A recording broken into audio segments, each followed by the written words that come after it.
시청자 여러분들에게 새로운 목소리로 우리나라의 좋은 소식들만 전해드리는 한국호랑이TV. 구독과 알림 설정 진심으로 감사드립니다.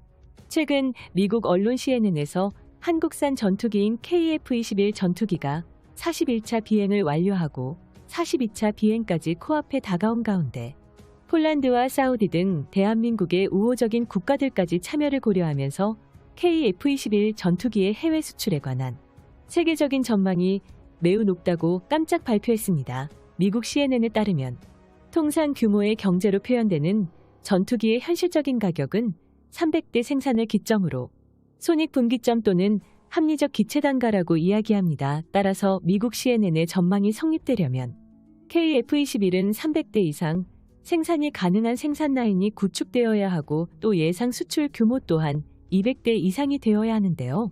여기서 결정적으로 한국이 유리한 점은 미국조차 역주행하는 4.5 세대 전투기 효용론과 두 번째는 유로파이터에 이어 F-35가 보여준 기술적 신뢰도의 문제를 가지고 있는 것입니다. 현재 수준에서의 전투기 적정 기술을 4.5 세대지만 KF-21 전투기는 그 이상의 발전 가능성을 분석한 것입니다. 이런 이유를 들며 KF-21의 비전에 대해 밝은 전망을 내놓은 것입니다. CNN은 KF-21의 첫 수출 유망 국가들로 사우디아라비아, 아랍에미리트, 카타르, 쿠웨이트, 태국, 이라크 등을 꼽았습니다. 시제기 출고식을 진행할 때 한국항공우주산업 측은 축사에서 KF-21의 설계와 제작을 담당한 카이 방위사업청 민간기업 연구원 20명의 이름을 일일이 호명하며 그간의 노고를 빛냈습니다. 이 중에 전투기 엔진 도입을 두고 미국과의 협상에서 탁월한 능력을 보여준 관계자가 포함되어 있었는데요. 여기서 이 부분이 중요한 이유가 미국산 엔진을 정착하고도 어느 국가에든 수출이 가능하도록 한국에게 유리하게 협상했기에 가능했던 일입니다. 만약 미국이 너무 높은 도입 가격이나 4.5 세대 전투기 개발 구상이 현실적인 이유로 자초한다면 한국의 KF-21이 가장 유력한 대안이 될 것이라는 게 전문가들의 의견입니다. 그 이유에 대해 카이는 세부적으로 분석했습니다. KF-21의 낮은 가격, 한국산 경전투기 사용 경험, FAO10 국제사회에 검증된 신뢰, 자체 무장 미국산 엔진 채택, 전장 장비 성능을 근거로 제시했습니다. 먼저 살펴볼 근거는 합리적 수준의 낮은 가격입니다.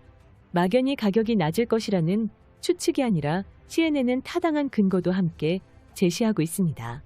84% 이상에 달하는 국산화율이 그것입니다. 국내에서조차 84% 내외의 국산화율을 놓고 많다, 적다 논란이 컸었습니다. 그런데 놀랍게도 CNN은 84% 국산화율을 높은 수준이라고 평가하고 있습니다. 다음으로 한국산 경전투기 사용 경험과 FAO10을 통해 국제사회에 검증된 한국의 전투기 제조 능력에 대한 신뢰를 말하고 있습니다. T-50과 FAO10이 비록 미국 로키드 마틴의 특별 과외를 받으며 제작한 기체이지만 양산형 기체들이 보여준 안정성과 성능 면에서 한국이 축적한 기술력을 검증 완료한 단계로 높게 평가하고 있습니다. 무려 1,500기 생산이라는 베스트셀러를 달성한 미국산 엔진을 채택한 점도 KF-21의 비행성을 높게 평가하는 요인으로 들었습니다. 전투기 자체 개발에 도전했던 여러 국가들이 겪은 엔진 안정성 문제는 너무도 잘 알려진 사실인데요. 마지막으로 CNN은 놀랍게도 KF-21의 성능과 효용성 측면에서 성능 및 가격을 꼽았다는 것이 놀랍습니다. CNN에서 우리 KF-21을 F-35에 견줄 정도로 높게 평가하고 있다는 것입니다. 한국은 스텔스기라는 트렌드의 기술적 함정에 얽매이지 않고 과감하게 내부 무장창을 다음 단계로 미루고 초기 양산형에는 반메리평을 채택함으로써 무장탑 재량을 극대화한 점을 높게 평가하고 있습니다. 과거 CNN은 스텔스기로 대표되는 5세대 전투기들에 대해 혹평을 한 적이 있었습니다. F-22의 등장으로 전 세계가 스텔스기에 대해 선망을 넘어 맹신하는 집단 최면에 걸려들었다며 신랄하게 비판했었는데요. 실제 전투에서는 스텔스 성능보다는 ASA 레이터와 시계 외공 중전 BVAR이 더 중요하다는 점을 들었습니다. 그런 점에서 CNN에서 KF-21은 꼭 필요한 성능만을 겸비한 합리적 판단을 토대로 개발된 전투기로 평가하고 있습니다. 또 FCVX와 비교해도 크게 뒤지지 않는 무장 탑재 능력과 진보한 레이더와 함능력도 강점으로 꼽았습니다. 이런 분석을 토대로 볼 때 CNN에서는 KF-21이 무난하게 300대 이상으로 생산이 가능할 것이라는 전망을 내다보고 있는데요. 해외 외신들도 F-22와 F-30으로 대표되는 스텔스기 만능주의에서 스텔스 성능이 낮은 기존 전투기로 관심을 돌리고 있습니다.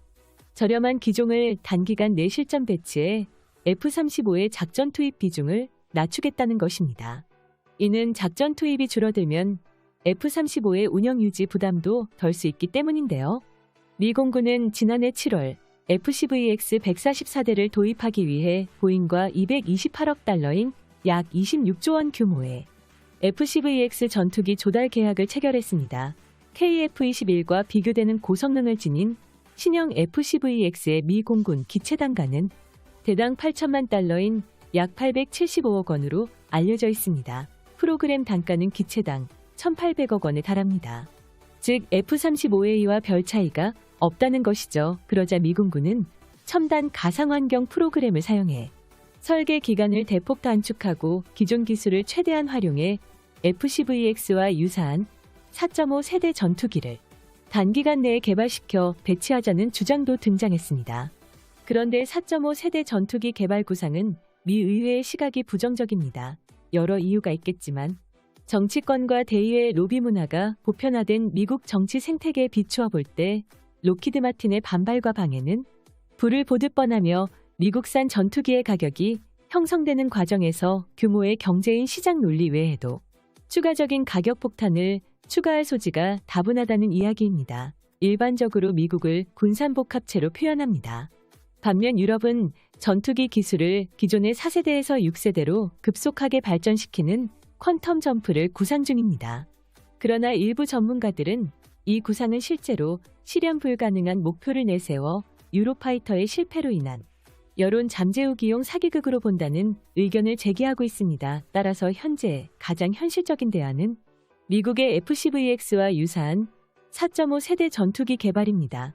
현재 세계 각국의 전투기 시장은 혼란 그 자체의 양상으로 흘러가고 있습니다. 3에서 4세대 전투기의 노후화로 인한 전력의 공백 문제에 공통적으로 직면해 있다는 것이죠. 이 공백을 메울 대안을 찾다 보니 6세대 전투기 개발 역주행에 4.5 세대 전투기로 업그레이드하거나 4.5 세대 전투기를 재개발시키자는 주장이 등장하는 양상입니다. 앞으로 KF-21의 갈 길이 많이 남아 있었기 때문에 이 순간을 기다렸던 것입니다. 앞으로 우리 한국형 차세대 전투기 KF-21의 힘찬 비상을 응원하겠습니다. 오늘 영상 여기서 마치겠습니다. 시청자 여러분들 정말로 땡큐 포 와칭.